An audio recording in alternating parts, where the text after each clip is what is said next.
అతిగా ఆవేశపడే ఆడది, అతిగా ఆశపడే మగాడు సుఖపడినట్లు చరిత్రలో లేదు. ఇది ఒకప్పుడు రజనీకాంత్ చెప్పిన పంచ్ డైలాగ్. మరి ఆ రెండు ఒకరే అయితే అతిగా ఆవేశపడే ఆడది, అతిగా ఆశపడే మగాడు కలిస్తే ఇలా అతిగా ప్రవర్తించే ఓ అఘోరి లాంటి కటౌట్ బయటకు వస్తుంది. ఆ క్యారెక్టర్ చేసే చిత్ర విచిత్ర వేషాలు ఎలా ఉంటాయో రెండు తెలుగు రాష్ట్రాలు చూశాయి.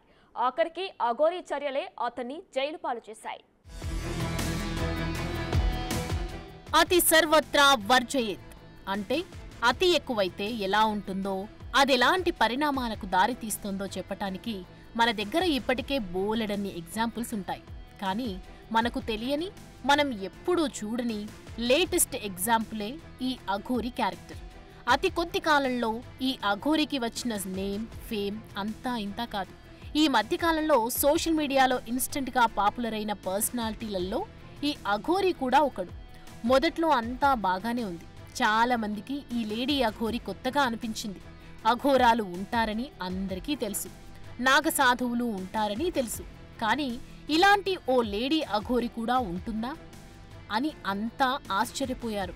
అతని వేషం చూశాక, అతను చేసే చర్యల గురించి తెలిసాక అందరిలోనూ ఈ అఘోరి గురించి తెలుసుకోవాలనే ఆసక్తి కలిగింది. శవాలను తింటానని, శ్మశానంలోనే పడుకుంటానని, ధర్మస్థాపన చేస్తానని, సనాతన ధర్మాన్ని రక్షిస్తానని ఇలా బోలెడు కబుర్లు చెప్పింది. మొదట్లో ఈ వ్యవహారమంతా బాగానే నడిచింది. చాలా మంది అఘోరిని ఓ దేవతలా చూశారు. అంతే భక్తితో మెలిగారు కూడా. ఎంతగానో గౌరవించారు. ఎక్కడికి వెళితే అక్కడ దండాలు పెట్టారు. కానీ ఆ గౌరవాన్ని ఎక్కువ రోజులు నిలుపుకోలేకపోయింది అఘోరి. ఎంత వేగంగా ఫేమ్ చూసిందో అంతే వేగంగా పాతాళానికి పడిపోయింది. లేడీ అఘోరి అలియాస్ శ్రీనివాస్పై మోసం కేసు నమోదైంది. నగ్న పూజల పేరుతో ఓ మహిళ నుంచి 10 లక్షలు వసూలు చేసి మోసం చేసినట్లుగా ఫిర్యాదు వచ్చింది. డబ్బులు తిరిగి అడిగినందుకు బెదిరింపులకు పాల్పడ్డాడనే ఆరోపణలు ఉన్నాయి. దాంతో పోలీసులు ఉత్తరప్రదేశ్, మధ్యప్రదేశ్ సరిహద్దుల్లో అఘోరిని అదుపులోకి తీసుకున్నారు. చేవెళ్ల కోర్టు అఘోరికి రిమాండ్ విధించింది. దాంతో అఘోరి శ్రీనివాస్ జైలు పాలయ్యాడు. వర్షిణిని పెళ్లి చేసుకున్నాక తెలుగు రాష్ట్రాలకు దూరంగా బతుకుదామని వెళ్లిపోయింది అఘోరి. కానీ పోలీసులు అంత ఛాన్స్ ఇచ్చారా? వెతుక్కుంటూ వెళ్లి మరీ పట్టుకొచ్చేశారు, జైల్లో వేశారు.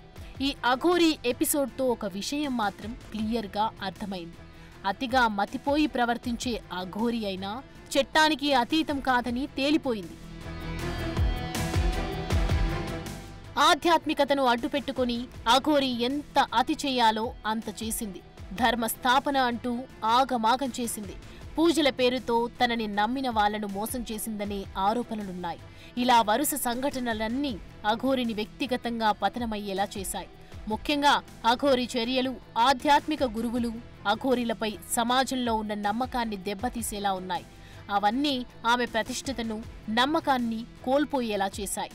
జనంలోనూ అఘోరి పట్ల విరక్తి వచ్చేసింది. మొదట్లో భక్తితో చూసిన వాళ్లే ఇప్పుడు చీదరించుకుంటున్నారు. ఇలా ఉన్నావేంట్రా బాబు అని నిట్టూరుస్తున్నారు. మొదట్లో ఇంట్రెస్టింగ్గా చూసినోళ్లే ఇప్పుడు తెగ ట్రోల్ చేస్తున్నారు. ఏదేమైనా మోసం, బెదిరింపు ఆరోపణలతో అఘోరి అరెస్ట్ అవ్వటం, జైలుకెళ్లటం లాంటి పరిణామాలు న్యాయ వ్యవస్థ బాధ్యతాయుతంగా వ్యవహరించినట్లు తెలుస్తోంది. అఘోరి కేసు సనాతన ధర్మం పేరు చెప్పి ఆధ్యాత్మిక దుర్వినియోగం చేసే వారిపై చట్టం కఠినంగా వ్యవహరించగలదని రుజువు చేసింది. ప్రతిదానికి ఓ లిమిట్ ఉంటుంది.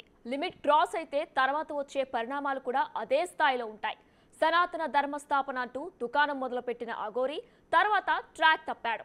అమ్మాయిల వెంట పడ్డాడు, ప్రేమన్నాడు, పెళ్ళన్నాడు, అసలు తెలుగు రాష్ట్రాలకే రానన్నాడు. కానీ సీన్ కట్ చేస్తే అరెస్ట్ అయి జైల్లో ఉన్నాడు. ఈ పత్రం ఇక్కడతో ఆగుతుందా? అఘోరి ఎపిసోడ్ నుంచి నేర్చుకోవాల్సింది ఏమిటి?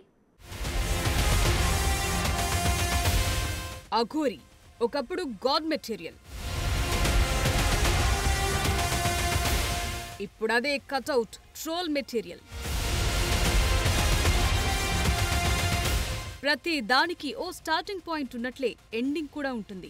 సోషల్ మీడియాలో ఇన్స్టెంట్ హిట్ అయిన ఏ క్యారెక్టర్ కూడా ఎక్కువ కాలం ట్రెండింగ్ లో నిలిచినట్లు హిస్టరీలో లేదు. అతి కొద్ది మంది మాత్రమే సోషల్ మీడియాలో తమకు వచ్చిన హైప్ ని నిలబెట్టుకున్నారు, తెలివిగా వాడుకున్నారు, లైఫ్ లో సెటిల్ అయ్యారు.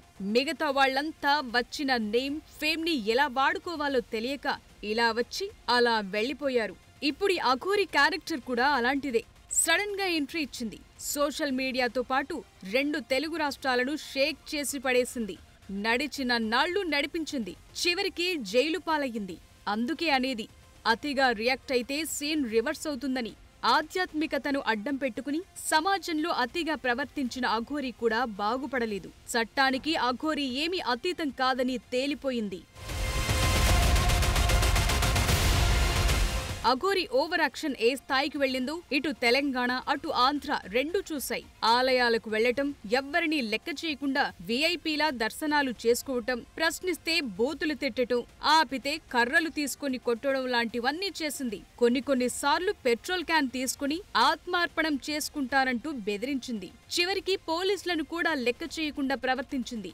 వాళ్లను బూతులు తిట్టడమే కాదు, వారిపై చేయి చేసుకునేందుకు కూడా ప్రయత్నించింది. హబ్బో, అఘోరి చేసిన అతి అంతా ఇంతా కాదు.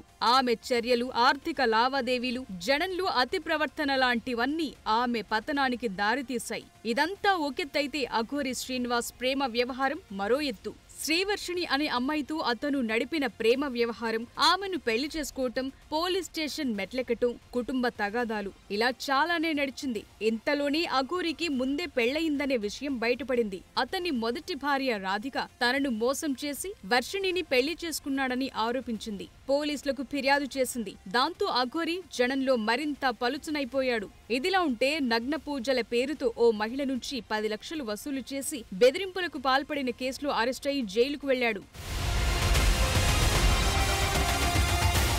మొదట్నుంచి అఘోరి వ్యవహారం వివాదాస్పదంగానే ఉంది. సనాతన ధర్మం, ఆధ్యాత్మిక భక్తి మార్గం అంటూ సోషల్ మీడియాలో ప్రచారం చేస్తూ ఆలయాలను సందర్శిస్తూ కాంట్రవర్సీలకు కేరఫ్ గా మారింది. ఇక బీటెక్ చదువుతోన్న శ్రీవర్షిణి అఘోరితో వెళ్లటం, అతన్నే పెళ్లి చేసుకోవటం కూడా జనంలో పెద్ద చర్చకు దారితీసింది. ఆధ్యాత్మిక మార్గాన్ని ఎంచుకున్న అఘోరి సడన్ గా ప్రేమ, పెళ్లి వైపు మళ్లింది. ఈ పరిణామం ఎవ్వరికీ అర్థం కాలేదు. దాంతో అతని ఆధ్యాత్మికత, భక్తిపై అందరిలోనూ అనుమానం మొదలైంది. తన పబ్బం గడుపుకునేందుకే ఈ వేషం వేశాడనే చర్చ జరిగింది.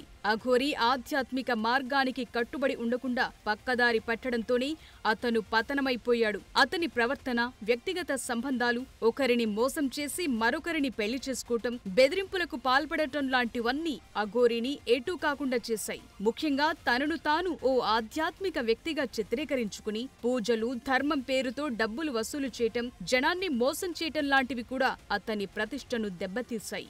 ఏ సోషల్ మీడియాతో అతను జనాన్ని ఆకర్షించి పాపులర్ అయ్యాడో చివరికి అదే సోషల్ మీడియా అఘోరి వివాదాలను, మోసాలను, అతని నిజ స్వరూపాన్ని బయటపెట్టింది. ఆఖరికి తీసుకెళ్లి జైల్లో కూర్చోబెట్టింది. ధర్మం పేరు చెప్పి దారి తప్పిన వారెవరైనా సరే చివరికి ఇలా జైల్లో చిప్పకూడు తినాల్సి వస్తుందనే సందేశమిచ్చింది అఘోరి ఎపిసోడ్.